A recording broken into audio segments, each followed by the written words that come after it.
So now let's dive into Amazon. And hopefully this will give you more of a guideline and process on how to perhaps evaluate and analyze your own company within the sector that you think will benefit or you think will not benefit and has further moved to the downside, and you might be looking to short. So you could also be a contrarian in this market in certain sectors. Okay, so let's go ahead and continue here. So in terms of the process of analyzing a stock, we've discussed this in previous lecture. The first thing you want to do is apply your situation overview.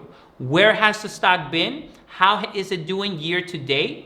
Okay, try to understand major press releases that is giving us an indication of how the company is performing currently and in the previous quarter. So we're going to do that because Amazon actually reported earnings, and we're going to briefly look at those earnings to get better information to assess their situation and how they're handling the coronavirus. The second thing you want to do then is apply a sense of technical skills. You could apply technical analysis by looking at the charts, and you can apply fundamental analysis by looking at top-line revenue growth, looking at the margins, looking at earnings per share. Where will earnings be a year or 2 years from now? What is the growth on that earnings? And what is a multiple that the market is paying for Amazon? But more importantly, what are you willing to pay for those earnings? Are you willing to pay a premium higher than what the industry average is? Are you willing to pay a lower premium for whatever reasons you might come up, because you might think Amazon is too expensive at this point, and you might have additional information that the general public doesn't have? So other investors might have blind spots in their investment thesis that you might probably, through your own creative idea process, can identify and maybe come up with a worst case scenario approach for Amazon, and then you might want to short the stock. So this is part of that process. So you can apply DCF. You can apply comparable company analysis. You can apply PEG ratio analysis. Some of the parts, if you even think it's applicable to a company like Amazon, which I don't think it's applicable, but that's how you can apply your fundamental skills in order to come up with a price target on the stock. And then lastly, your investment thesis. What are the reasons why you are buying the stock or selling the stock? So this is more of our process that we're going to apply to Amazon. So in the next slide, of course, is how has the stock performed year to date? And when you look at the stock performance, it releases information even in this current market environment. So obviously we can see that Amazon stock, it's up year to date approximately 24%. Meanwhile, the general averages, the NASDAQ, basically flat. The S&P 500 is down 12%. The Dow Jones Industrial Average down 16%. So why is Amazon outperforming the general market and also performing better than other sectors like airlines, industrials, restaurant, hotels, casino, more of the sectors that are exposed, that have a higher exposure to consumer discretionary, right? So Amazon is really showing that they are navigating this period, this challenging period very well, better than other industries.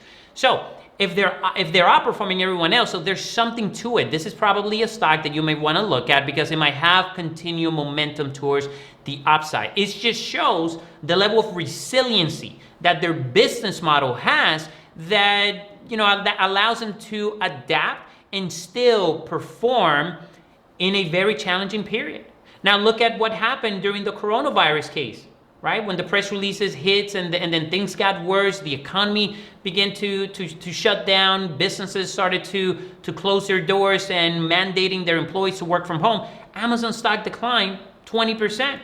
But after, and this is important, this period right here, this is where you got the stimulus package passed by Congress, and also the Federal Reserve came out and said, look, we're going to inject as much liquidity as we have to support the economy. So they basically put a floor in the market. And look at the strong rally since that point on Amazon, right? That's actually, this is a monster move. But when you look at year to date, when they first started up around here, I believe it's in the 1850 price level, and now they're at around 2287 price. it just shows the resiliency and the amount of support that the general investor community is putting behind Amazon, because they think Amazon actually is going to come out ahead when this is all over. They're going to increase their market share because of other businesses, maybe smaller competing businesses are just going to go out of business because they don't have access to capital markets. They don't have access to raising equity or debt the way that Amazon does. So you have to be able to understand the motives and the reasons behind Amazon being up 24% year to date in a situation where we are faced really with a recession in this pretty challenging period. So that's the first thing, right? Looking at the stock performance and where they're at year to date. In addition to that, Amazon reported first quarter earnings. So now we're diving into the fundamentals. How has their business been performing? And what I'm illustrating in my screen is a screenshot from one of the databases that I actually use to get some of the financial information, which is known as Thomson One, provided by Thomson Reuters. And what you can see here is what the street was expecting on the mean column in terms of earnings for Q1, their first quarter, and what was the actual reported number. So you can see here that they beat on the top line. And again, it shows strong resiliency. And another thing is that Amazon has diversified their business. It's not just an e-commerce platform. They have their AWS, they have their device like Alexa, Fire TV, they have their own movie production and content creation studio. I mean, they have so many things that allows them to still perform and beat at the top line. Okay, but here was the challenging part. At the bottom line, when you see here EPS reported on a GAAP basis, they've missed. The street was anticipating $6.18, and they came in at $5.01. So they miss on the bottom line. Another number, very important, that you might want to pay close attention to is EBIT, operating margin, which is this line right here. Okay, the street was expecting roughly $4 billion. Amazon came in at 3.9, just shy at their EBIT numbers. And why is that? Well, Jeff Bezos actually provided more information and transparency on why they missed on the bottom line and at some of their operating numbers. And a lot of that really has to do, obviously, with the coronavirus, the challenge that they're facing. So let's go ahead and see if we can get a little bit more clarity in this with these numbers and try to really understand what it is that they're saying. So here it is. And I think one of the most important takeaways from the earnings report and the call that Jeff Bezos mentioned is right here in this quote. He says, if you're a share owner in Amazon, you may want to take a seat because we're not thinking small. And by thinking small is all of the processes that they're adding to their business and changing to improve it. That's number one. Secondly is the amount of money that they're going to have to reinvest into the business in order to maintain and operate in a very challenging period where the new course of action might be living in a world where these viruses might be a more of a frequent occurrence basis every flu season. Every year we might be going through this. I mean, just look back. We've gone through I think one was the swine flu. Then you had another one. It's not coming to mind, but I think it was SARS. Then you had E. coli. I mean, these viruses keep coming up more frequent now. So every year we might be experiencing these viruses. So it does require Amazon to invest in their business to protect them from any other further future outbreaks into the future. And you're seeing here in the first quarter reports, they're just saying how much revenue increased. And I mean, this is an impressive number. Increased 26% in the first quarter when compared to the previous year. Operating income, of course, decreased. Their net income obviously decreased because of the amount of money that they're reinvesting. And they even gave us some guidance. I'm not going to go too much into the guidance here. I want to focus more into what they actually said in their business operations. What specific action plans and things that they've executed to help them improve their business in this challenging period. So the next slide gives us that information. So here, this gives a little bit more transparency. One of the important things is that, look, We expect in Q2 to make $4 billion or more in profits. We expect to spend approximately the $4 billion that they might generate in operating income or in operating profits in COVID-related expense. And what does that mean? Well, it means one, they want to keep their employees safe, but more importantly, protective equipment, enhanced cleaning of their facility, less efficient process path that better allow for effective social distancing, higher wages as well, and hundreds of millions to develop their own COVID-19 testing capabilities. So this is what Jeff Bezos meant when he said, we're not thinking small. If you are a shareholder in Amazon, well, take a seat, because we are going to be improving our business, the infrastructure, so that if any future outbreaks happen like this, we're not going to get this level of disruption. We are preparing for the reality where we live in a world where we might have more of these freaking viruses. So we have to strengthen the operations of our business. We have to really invest in the infrastructure. And that's what this is referring. So this is interesting. Also, during the quarter, this is impressive. Amazon made over 150 significant process changes in our operations network and Whole Foods Market stores to help teams stay healthy and conduct daily audits of measures we've put into place. I mean, when I first read this, from an entrepreneurial standpoint, obviously, building Romero Mentoring, building the platform, creating content, improving our website, improving the messaging, and also improving our lectures and coming up with more programs to help students learn how to develop these skill sets in the form of online training curriculums. It's really amazing and also impressive that Amazon, at the scale that they're in, they can continue to improve 150 change or make 150 changes in their operations to continue to maximize and improve their efficiency. This could be warehousing, this could be their ordering, this could be their advertising, maybe the way products get shipped to one place to another in terms of delivery and logistics. I am blown away to how detailed they are in running their operations. And this really drives at the heart of what Jeff Bezos has done. And it's all in line with the principles of running his business. And one of the core of those principles is innovating, having a passion to continue to improve and innovate, also being obsessed on customer satisfaction. How can we continue to provide value to our customers where they continue to order from us and use our platform and our products and services so that no other company can compete with them? I mean, this is at the level that they're operating, and I am not surprised that they've created the business that they've created when you see them detailing in their quarterly reports the amount of significant changes and processes that they added to their system. This is more from running a business standpoint. Now, from an analyst standpoint, you could read this and say, okay, 150, I understand, that's fine.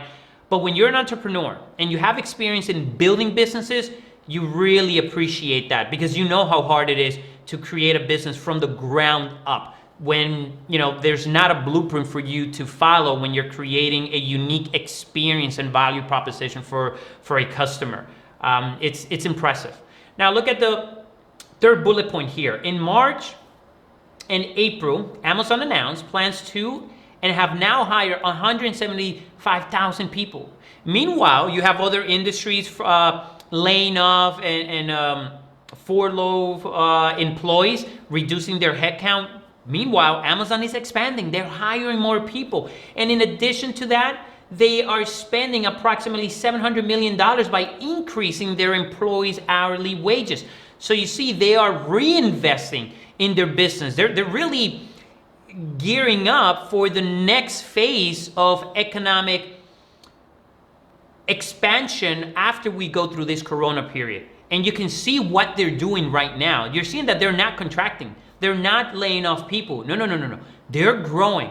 And I can actually show you what they've done over the last 25 years during times of crisis. And during times of crisis, they actually expand their business. They don't contract, and they gain market share. That information. So just bear with me, because it is important that I really show you what this means, so that you can see that this is not the first time Amazon goes through a crisis. And if we can find it on one of my other screens. Here it is. I think you're going to find this rather interesting. And this is part of the analysis that I do in learning about a business, which is something you can learn yourself and maybe build or copy part of the things that I'm doing, so that you can learn how to look at the history of a company and really study them. Here. So this is Amazon's performance from 1994, when they first started, when Jeff Bezos founded Amazon, and then when they did an IPO in 97, to how they've performed to 2019. And of course, I haven't updated this column, but now they're in 2020. Look what happened during the dot-com bubble. You see right here, headcount rose 16. This is the number of employees. You can see here, they actually contracted a little bit, so they contracted in this period. But then look at the financial crisis, during the financial crisis period. 2008 and 9, right here, this period right here. Look at their number of employees, actually, this right here. So employees in this first period. After the dot-com bubble, we went through a recession period. But then look at the financial crisis, their headcount, number of employees. They kept increasing their headcount. They kept expanding their business. And in 2019, down here, look at the acquisitions that they actually made. Let's see, right here. Okay, we got it back. Look at the acquisition. So they were actually acquiring businesses right in the heart of the financial crisis. And then in 2009, when we experienced the worst and we were perhaps finding a bottom and coming out of that bottom, Amazon was making acquisitions. They were expanding their business. So it's not the first time that they go through this crisis. And then from there, from 2009 to 2019, that last period and decade, look at the number of employees. Look at how fast they grew their headcount. It's significantly. See here, row 16 is how many people they're hiring. It's significantly. So now we can expand this to 2020, right? And we can say that in 2020, they added 175,000 new employees, and then this number obviously will increase. I have to update 2019. But this is what you may have to do when you're doing your due diligence on the company, if you really want to understand the story and see how they ramp up and scale their business. And I think this is a really interesting story, how Amazon in the first years, they started basically just selling books through their e-commerce platform. You're seeing it right here. Then in 1998, they're expanding to music and DVDs, and then they added more products the following year, and then they enter other markets. Folks, this is the blueprint of how you build a business with one product, then you introduce additional products to grow the top line, then you hire more people to help you sustain and grow, and then you launch in other markets geographically to become an international global brand. And after 15 years, then you can go ahead and start embarking in M&A activity to continue to grow your business. This is the blueprint right here. This is why they are what they are today. That's it. So I hope you find that rather interesting and valuable. You could do this on your own. I'm not going to share this screen, so please don't ask me to share this. At least I'm showing it so that you can do it on your own, because I spent the time in finding the information on the from the SEC filing, looking at all of their financials on a 10K basis to put this together, so that I can understand a little bit more of Amazon and how they were able to scale. So this is very valuable if in the future you want to be an entrepreneur and you want to start a business. From an analyst standpoint, the information that you're getting here is just to see the amount of growth, headcount, and maybe margin improvement, and how the business have changed from their early days to where they're at today. Okay, so I thought that was rather interesting, and gives you a little bit more understanding of why they're hiring people. So during recessions or challenging economic periods, they're actually expanding. They're not contracting. So this is not their first rodeo. This is not the first time that they've gone through this. So this is interesting, and I see it. And this is why they're also investing more heavily on their operations and increasing their employee wages. So they're probably going to be one of the winners coming out ahead during this period. Now you can see why the stock is up 24% year to date. They're also doing other things by providing support to customers in the community. In terms of business highlights, something more to add is they mention that they're also improving their shopping experience, their entertainment devices, like Amazon Fire Stick, Alexa, Amazon Web Services, and of course they provided more financial guidance, which we saw in the previous slide, but I didn't cover that in greater extent. But this is the response in the last 3 months, information that you can uncover from just reading their press release on their first quarter earnings response. So if you're looking at a company, number one, look at the stock. Look at year-to-date performance. Number two, look at the most quarterly earnings results and see what type of operational improvements or development management or the CEO and CFO are discussing to expand and grow the business. And also, what is the expected growth for the business when they provide guidance? So those are some of the things that you can pick up from looking at the press releases in their quarterly earnings report. So I hope this gives you, a clear picture of what they're doing, how they're investing in their infrastructure, and how they are adding more headcount so that once this period is over, they can come out ahead bigger, stronger, and they can gain market share. And again, the stock price is really reflecting what they're doing, and the market likes it. They like what they're doing. And look, from my personal opinion, I like what they're doing because this is actually some of the things that I'm doing myself with Romero Mentoring in order to expand, scale, and just provide more quality content and educational training programs to improve this skill set that I'm sharing with you right here. And we go a lot much more in depth in our programs. I hope you find value in it. I hope you enjoyed it. And we're going to continue to do more of this to accelerate your learning and maybe help you a little bit more understand the technical part of analyzing a stock. So with that being said, folks, I'll end it here and I'll see you in the next one. Take care. Goodbye.